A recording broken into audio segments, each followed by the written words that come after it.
The International Monetary Fund, in its Financial Access Survey 2021 Trends and Development Report, said that Nigeria's banks closed 234 branches and 649 automated teller machines, or ATMs, in 2020, leading to the decline in the country's financial access score to 4.44 in the year against 4.78 in 2019. Despite these grim figures, tough macro and tight regulatory environment, Nigerian banks remained resilient. The Central Bank of Nigeria retained all policy parameters for most of 2021, but there were some other changes in the financial landscape in Africa's largest economy.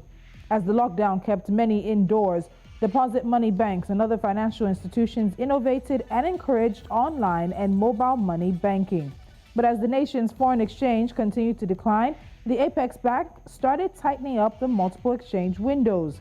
The CBN stopped selling dollars and other foreign currency to the Bureau de Changes and instead made commercial banks the only source of FX.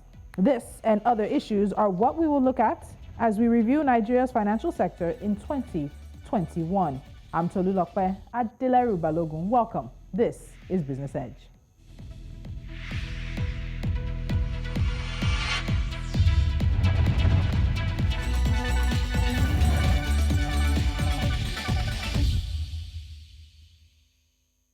And joining me today is Gospel Obele. He's the chief economist for Streetnomics and, of course, a regular here on Business Edge. Gospel, welcome to the show again. Thank you so much for joining me. Thank you for having me, Tolu. Good morning. All right, good morning. So let's talk about how Nigerian banks have been described in 2021. And I like the words that they use. Whether there was a tight regulatory environment, grim figures, and tough macro times, the banking system was said to have remained resilient. Do you agree with that description? Were we resilient with the financial services sector in 2021? Well, to a moderate extent, but that's also a function of the fact that the current structure and positioning of the financial service sector is strongly dependent on the high-level transactional and consumption habits, all right, in the Nigerian economy. So you would expect that a lot of everyday engagements, especially from an FMCG standpoint, would keep banks, running on their toes and all that. So if you tie that up to a series of other factors, you can say technically that the financial system has been, or the banks or financial services have been resilient. But if you look at it from a top-down approach, in terms of because at the beginning of 2021, one of the major three areas the central bank was looking at was internal controls, including internal controls and risk management, and some form of resilience in the macroeconomy, in the monetary space. But we've seen that from the efforts top down, all right, policies have been a bit conflicting in that regard, as well as communications and alignment with other financial service stakeholders in delivering monetary policy engagement. But if you look at it holistically, yes, the financial system has been resilient, but I will attribute that more to the resilient factor of the Nigerian economy and the business environment, not because any major headline series of policies were rolled out to keep things in check. Yeah. Okay. So what do you think were some of the key factors, even though you started to highlight them here, that really shaped the banking sector in 2021? Yeah, a lot of things shaped the banking sector in 2021. And since the pandemic, we've seen a significant, complementary shift in financial services and telecoms. All right. So majority of the resilience and the growth we've seen in the financial services are largely quote unquote fintech inspired. Now, I'm not using the word fintech inspired from a startup's point of view, but from a point of financial services plus telecommunications, all right, engaging those two value chains together, and you see a form of resilience and growth in transactions and on-boarding and all that. All right, that's completely a different conversation from fintech as an ecosystem on the game. So that's one major drive when you look at it from a financial services standpoint. Secondly, is the fact that I think banks are beginning to look for creative market engagement in terms of newer markets, newer segments, newer aspirations, newer sectors where they can build some form of collaborations and scale. So you see some form of banks intensifying efforts in fashion, in food and many other interesting core FMCG sectors, to grow market share, deposit mobilization, and the likes. That's also on the table.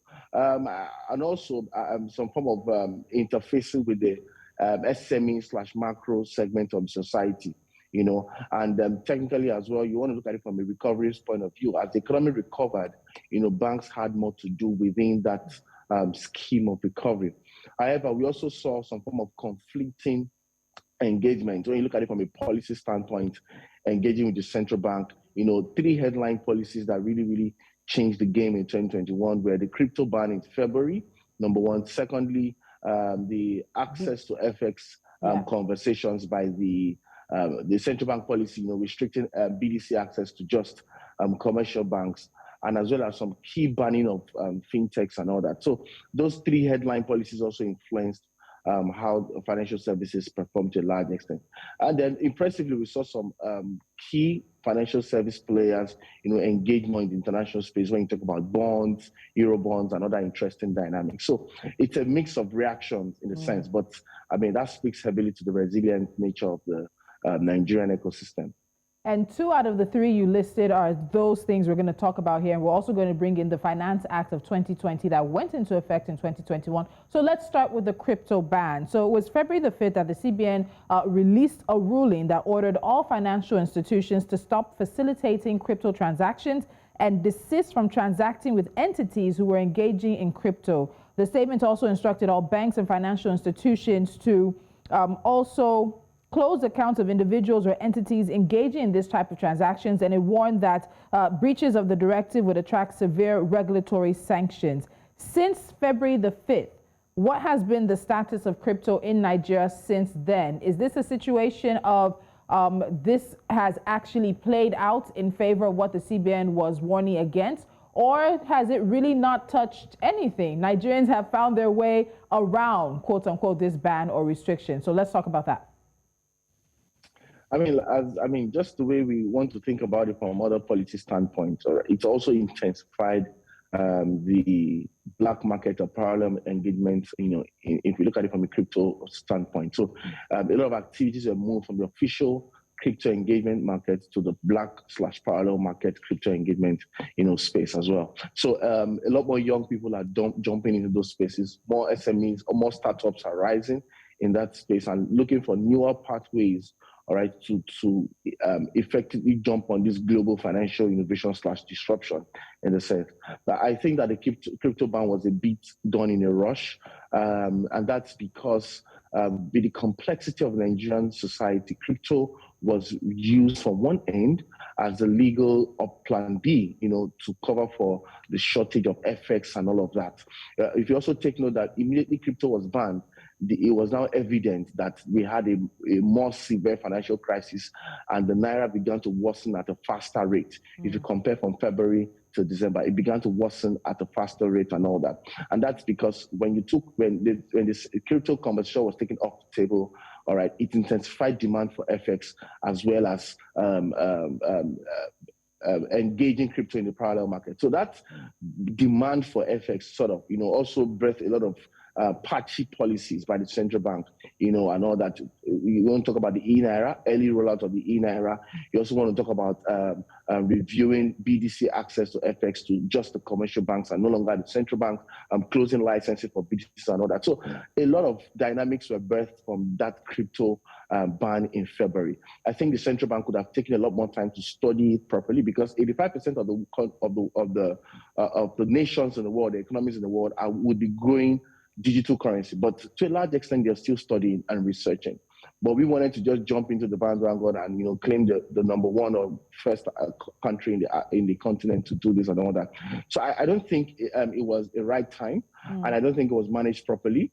And all the subsequent policies that were rolled out seem as though the central bank was seeking to monopolize and control the environment in that digital currency space /FX space, when you look at the dynamics. Also to state that there were also some national security risk associated with the crypto engagement, because, Nigeria has, I think, $200 million in terms of illicit capital flows in 2020 during the heat of the pandemic. And that was quite shocking. as a form of security exposure when you think about it from other bits. But and that was what gave the central bank one of the headline quick mover advantage to ban the crypto. However, I just think it could have been paced a bit, and other stakeholders could have been carried along in the process. But regardless of that ban, Nigeria does remain one of the top, I think we're in the top 5, top 3 of crypto using countries around the world. Am I correct? All right, so let's talk about the e-Naira. You beat me to it, but you brought it up. So you're saying that you believe the introduction of this central bank digital currency, which is what the e-Naira is, was hasty in its adoption and bringing up. It happened in October. We're just about 2 months shy of the introduction of the e-Naira. Any updates on acceptance, adoption, usage so far? We are inundated by the banks who continue to push out communication on the e-Naira being available. The central bank says it's the same Naira, but with more possibilities. Where are we with just about 6 weeks plus into this conversation? I think first and foremost, it's quite impressive to also see that the stakeholders, from the headlining perspective, are doing quite well in pushing the e-Naira. So you see the commercial banks, all right, agitating and promoting and pushing for e-Naira engagement on their bank platforms and all that. But it's a very, very, very huge slow onboarding by the Nigerian people, number one. And for those who have onboarded, they've sort of faced some technical / administrative hitches in onboarding the e-Naira. The e-Naira was relatively used as like a PR tool to manage the FX crisis to a large extent.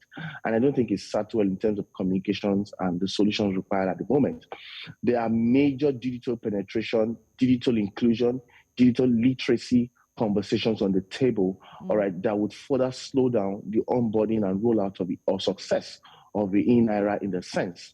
Also, the states that the e-Naira does not solve the productivity challenge that the value of the Naira is a level of improved valuation of the Naira, as it were. So the e-Naira doesn't solve that. It only replicates the worsening nature of the Nigerian currency at a more broader digital level. All right. But then again, a lot of digital literacy and all that have to be effectively onboarded. Also, the e-Naira was rolled out in such a way that it looked as though the central bank wanted to headline itself. I don't think there's anywhere in the world where the central bank fully headlines and take full responsibility of the rollout of a digital currency. The central banks have to be effectively incorporated in the space, and also fintechs as well, because then again, argue it or not, I agree or not in the sense, fintechs have a stronger last mile strategy than the commercial banks. The commercial banks are stronger on the finance bit, but they lack the digital and technological drive and willingness, or drive and willingness, in as much as they have the resource, all right, to go last mile. All right, and that is where the e-Naira may make a lot of sense. But the fintechs have a lot of tech and last mile strategy, all right, to reach the underbanked, but they lack a lot of finance and resources and institutional power to drive it. All right, so a lot of collaboration has to come into place, all right, to effectively roll out this digital currency. Also note that the e-Naira, was positioned in such a way that two parties need to have a speed wallet to engage that transaction successfully. And that's another big conversation and some form of barrier to entry right there. Okay, but let's hold on. I want us to take a break right here. So, we had this conversation on the e-Naira, and I know there's still a lot more. We're just, as I said, about 6 weeks, 10 weeks down the line into the e-Naira launching in Nigeria. So there is a lot of room and space for some of the collaborations as well as some of the changes that you highlighted. But when we come back from the break, we take on one of the biggest decisions that Nigeria's financial regulator made this year, and that was, again, banning or restricting bureau de change operators from selling foreign exchange to Nigerians. We'll take on that decision and we'll look at what it means about 6 or 5 months down the line. This is Business Edge. Stay with us.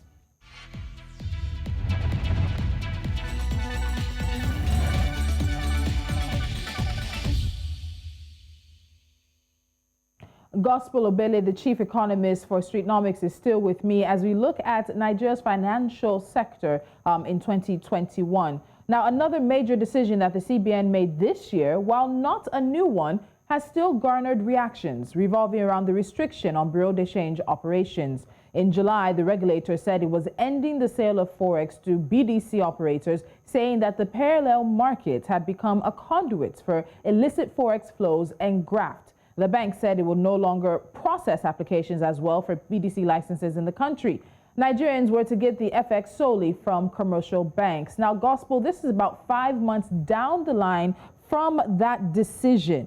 Was it the right one? How has it played out for Nigeria, which is an economy heavily dependent on Forex, and Nigerian business owners who need Forex, and even just Nigerians who need Forex for almost daily transactions? How has this played out? All right, so it was quite an interesting policy and it came as a shocker to many. And it revealed clearly that the central bank grossly underestimates the market demand, for FX. Do not forget you have a whooping 60% informal economy right now, who are currently and always constantly seeking FX.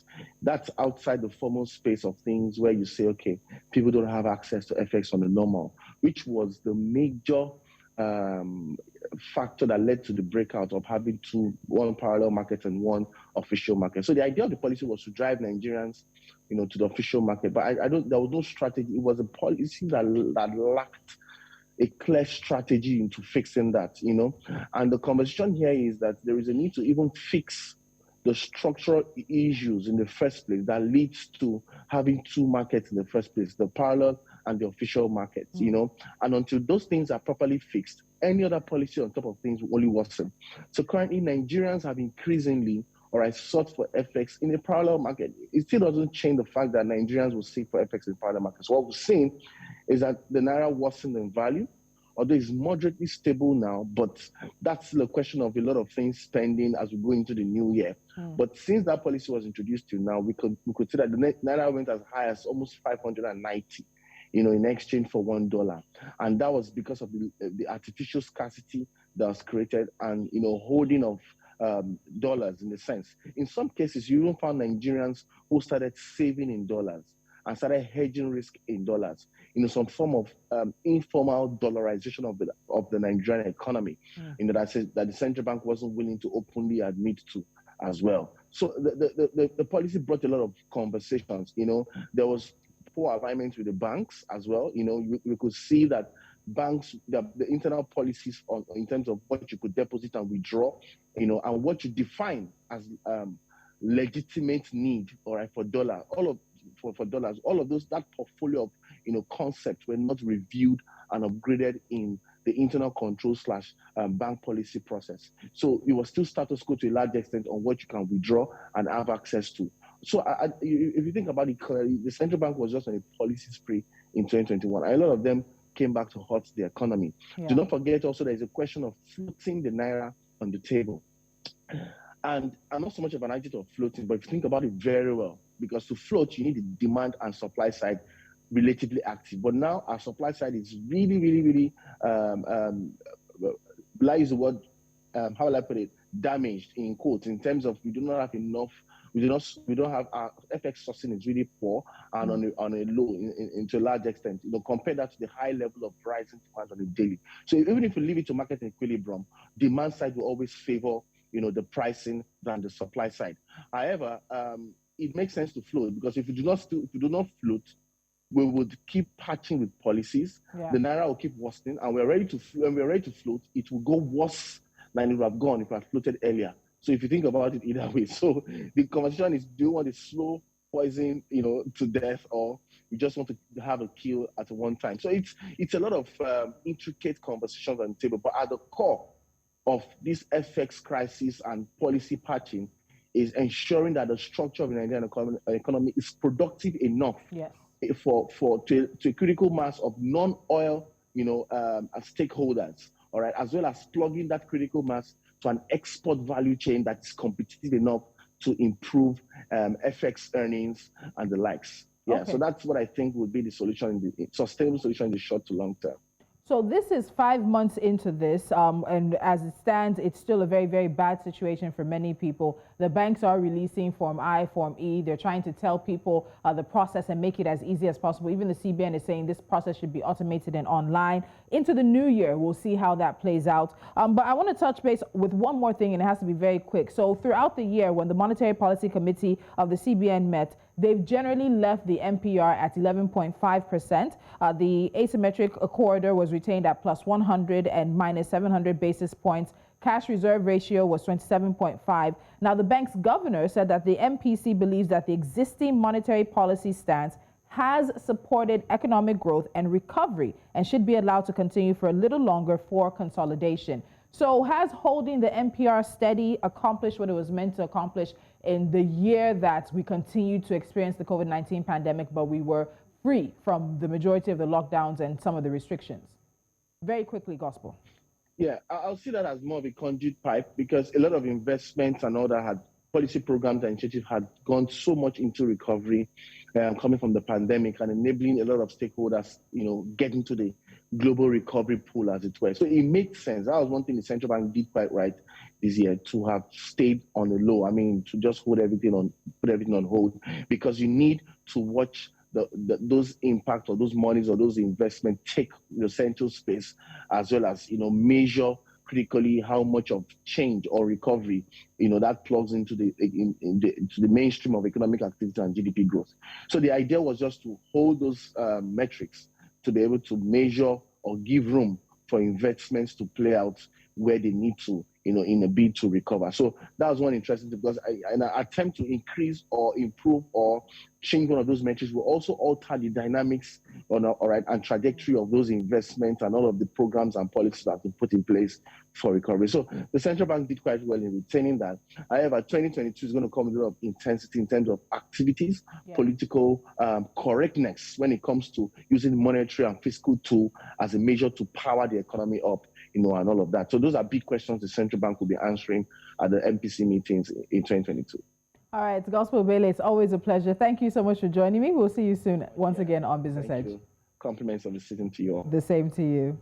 And it is a question, many questions, that Africa's largest economy continues to answer. The Finance Act of 2020 was signed by President Muhammadu Buhari December 31st, came into effect January the 1st, and it had a number of interesting things to it. This was now an act that introduced amendments, more than 80 amendments to 14 different laws. And we also have to get into that sometime in the course of the coming week as we start winding down on the year that was 2021. You're watching Business Edge. When we come back, we have NC4 to watch. Stay with us.